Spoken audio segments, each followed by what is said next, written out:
Hello दोस्तों, क्या आपके इन्वेस्टमेंट पोर्टफोलियो का फिलहाल शुरुआत कर रहे हैं या आप एडिशनल 1 लाख रुपीस 1 लाख रुपया इन्वेस्टमेंट करना चाह रहे हैं, लेकिन आपको ये नहीं पता कि मैं कौन से स्टॉक्स में इन्वेस्ट करूं जो मेरे पोर्टफोलियो को डाइवर्सिफिकेशन भी दे, एक बैलेंसिंग इफेक्ट भी दे, जिसमें पेनी स्टॉक्स भी हो, स्मॉल कैप भी हो, मिड कैप भी हो, लार्ज कैप भी हो, जिसके अंदर बैंकिंग के स्टॉक्स भी हो, इंफ्रास्ट्रक्चर के भी हो, एनबीएफसीज भी हो, ऑटोमोबाइल भी हो, ऐसे कई तरह के स्टॉक्स भी आप चाहते हैं कि उसमें हो, और आप ये भी चाहते हैं कि मेरा डिविडेंड का इनकम भी उस पोर्टफोलियो से आए। ऐसा ही एक लिस्ट मैंने बनाई है जो मैंने अपने वीडियो में आपसे वादा किया था कि मैं ऐसी एक लिस्ट बना करके शेयर करूंगा, तो मैं उस लिस्ट के साथ में आपके सामने उपस्थित हूँ। लेकिन इस लिस्ट को शेयर करने से पहले ये मेरा फर्ज है कि मैं एक डिस्क्लेमर दूं। डिस्क्लेमर ये कि ये लिस्ट मैंने जो बनाई है मेरी समझ से बनाई है, मेरे रिसर्च के बेसिस पर और मेरी अंडरस्टैंडिंग क्या है इन स्टॉक्स में उसके बेसिस पर बनाई है। आप हो सकता है इससे डिफर करते हो, इसलिए मैं चाहूँगा कि आप इस लिस्ट के ऊपर कोई भी एक्शन या इस बेसिस पर इन्वेस्टमेंट करना चाहें तो अपने फाइनेंशियल एडवाइज़र, इन्वेस्टमेंट एडवाइज़र या कहना चाहिए रिसर्च एनालिस्ट से ज़रूर बात करिए। उसकी सहमति, उसके इनपुट्स लेने के बाद ही अपना उचित निर्णय खुद करिए। इसके उपरांत इस ट्रेड में या इस इन्वेस्टमेंट के थ्रू आपको कोई भी प्रॉफिट्स आते हैं, कोई भी लॉसेस होते हैं, उसके जिम्मेवार आप एज ए इन्वेस्टर खुद होंगे। मैं, मेरी टीम या मेरा चैनल इसका उत्तरदायित्व नहीं लेगा। ये एक इम्पॉर्टेंट डिस्क्लेमर है। ये इसलिए देना पड़ता है क्योंकि stock market financial risk Avenue है, जिसके अंदर आपकी कैपिटल एप्रिशिएट भी होती है और डेप्रिशिएट भी हो सकती है, इरोड भी हो सकती है। तो इसलिए आपको वही इन्वेस्टमेंट करना चाहिए जो सरप्लस मनी है आपके एंड पे। लोन लेके कभी भी इन्वेस्ट मत करिए स्टॉक मार्केट में। इसके अंदर जो भी मैं स्टॉक्स बता रहा हूँ, ये स्टॉक्स मेरे सिलेक्शन में एक ये भी बेसिस रहा है कि स्टॉक की परफॉर्मेंस और उसकी जो फंडामेंटल एनालिसिस है, प्लस उसके अंदर जो टेक्निकल चार्ट्स देखे हैं मैंने, उनके बेसिस पर मेरा स्टॉक के सिलेक्शंस हैं। ये हो सकता है कि ये स्टॉक सिलेक्शन आगे उस वे में रिटर्न ना दे, या स्टॉक मार्केट जो कहना चाहिए कि प्रोबेबिलिटी का सारा खेल है, वो प्रोबेबिलिटी जरूरी नहीं है कि आगे भी उसी तरह से ही परफॉर्मेंस दे। इसलिए ये जरूरी है कि जो पास्ट रिकॉर्ड रहा है इन स्टॉक्स का, वो आगे भी वैसा ही परफॉर्मेंस देगा, इसकी गारंटी कभी नहीं हो सकती है। ना मैं ले सकता हूँ, ना आप ले सकते हैं, ना कोई और। हाँ, ये जरूर है कि हम एक certain level of understanding, certain level of positive belief वो लेकर के जरूर चलते हैं while selecting and investing in these stocks या any other stock for that matter. तो ये चीज़ जरूर गौर करिए। और आपका इसके ऊपर कोई भी कमेंट हो या कोई भी इनपुट हो या कोई भी जानकारी आप लेना चाहें तो you are always welcome to comment. I will be very glad to answer that query. तो आइए शुरुआत करते हैं आज के वीडियो की, और वो लिस्ट आपके साथ शेयर करता हूँ। और ये लिस्ट में जो स्टॉक्स हैं वो क्या हैं वो सारा आपके साथ में शेयर करता हूँ।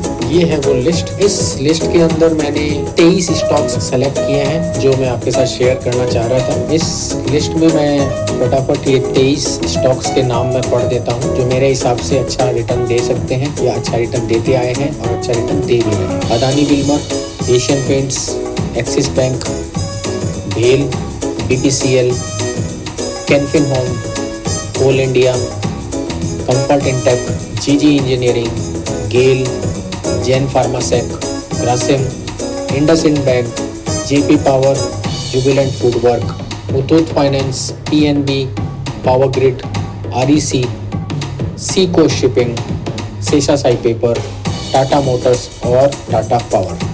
ये 23 स्टॉक्स हैं जो पेनी स्टॉक्स भी हैं, स्मॉल कैप भी हैं, मिड कैप भी हैं और लार्ज कैप भी हैं, और वेरिड सेक्टर्स के ये स्टॉक्स हैं जैसे FMCG, building material, banking, infrastructure, petroleum, NBFC, central public service enterprises, fintech है, इंजीनियरिंग है, फार्मा है, टेक्सटाइल है, बैंकिंग है, शिपिंग है, पेपर है, ऑटोमोबाइल है और पावर है। तो ये सारे तरह के सेक्टर्स भी इसमें कवर्ड है। आप देख सकते हैं कि सब तरह की रेंज के इसमें इन्वेस्टमेंट का है। ₹1 का शेयर भी है और ऊपर में 2800-3000 रुपए का भी शेयर है। तो एक डाइवर्सिफाइड टेबल मैंने बनाई है जिसके अंदर मैंने टेक्निकल और फंडामेंटल दोनों तरह के एस्पेक्ट मोटा मोटा एक कवर भी करने की कोशिश की है। ये उम्मीद करता हूँ कि एक बैलेंस्ड अप्रोच भी देगा, डिविडेंड ग्रोथ भी देगा और ऑब्वियसली कैपिटल एप्रिसिएशन टाइम के साथ देगा। ये लॉन्ग टर्म इन्वेस्टमेंट के बारे में आप इसमें सोच सकते हैं।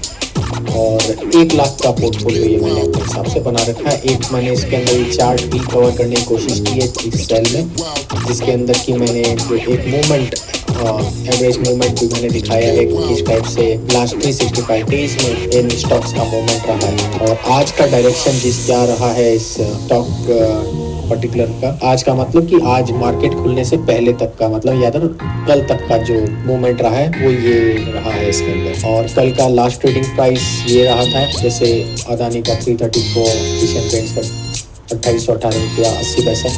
ये सारा मैंने इसके अंदर कैप्चर किया और इसके अंदर क्वांटिटी भी लिखी है कि कौन से स्टॉक की कितनी क्वांटिटी आपको लेनी है। जैसे अगर आप इन्वेस्ट कर रहे हैं तो ये कॉलम जे जो है आप इसके अंदर देख सकते हैं कि कितना आपका इन्वेस्टमेंट करिए। और ये मैं चाहूँगा कि ऐसा नहीं है कि बिट्स एंड पीसेज में इन्वेस्टमेंट मत करिए। इसमें जब इन्वेस्टमेंट करने लगे तो ये इसके बेस्ट रिजल्ट्स के लिए ये जिस क्वांटिटी में और जिस ऑर्डर में दिए गए हैं उतना एक साथ इन्वेस्टमेंट करिए, तब इसका जो मैक्सिमम बेनिफिट है, क्योंकि ये बैलेंस्ड है, डाइवर्सिफाइड है। इसमें हम ये नहीं देख सकते कि खाली हम बैंकिंग स्टॉक्स को पहले सेलेक्ट किया उसमें इन्वेस्ट कर दिया, फार्मा को पहले सेलेक्ट किया उसको इन्वेस्ट कर दिया, ऐसे नहीं। जब इन्वेस्टमेंट करें तो सारे स्टॉक्स एक साथ इन्वेस्ट करिए, 1 दिन में 2 दिन के अंदर अंदर मैक्सिमम आप इन्वेस्ट कर दीजिए और उसके बाद में ऑब्जर्व करते रहिए। ऐसा नहीं है कि रोज आप घंटे घंटे बाद में देखिए अभी क्या रेट चल रही है मेरे पोर्टफोलियो की, अभी क्या रेट चल रही है, ऐसा नहीं। ये लॉन्ग टर्म इन्वेस्टमेंट के लिए इसको रखिए और इसको आने वाले 3-4 साल के लिए ऑब्जर्व करिए, इनमें ग्रोथ देखिए किस टाइप की होती है। इंडियन इकोनॉमी राइजिंग इकोनॉमी है, हम लोग वर्ल्ड की टॉप इकोनॉमीज के अंदर आने लग गए हैं। तो आई एम प्रीटी श्योर कि ये जितने स्टॉक्स भी हैं जो स्टॉक मार्केट निफ्टी 50 में भी शिरकत करते हैं और सिर्फ बॉम्बे स्टॉक एक्सचेंज में भी लिस्टेड है। कई ऐसे स्टॉक्स भी हैं जो सिर्फ बॉम्बे स्टॉक एक्सचेंज में लिस्टेड हैं।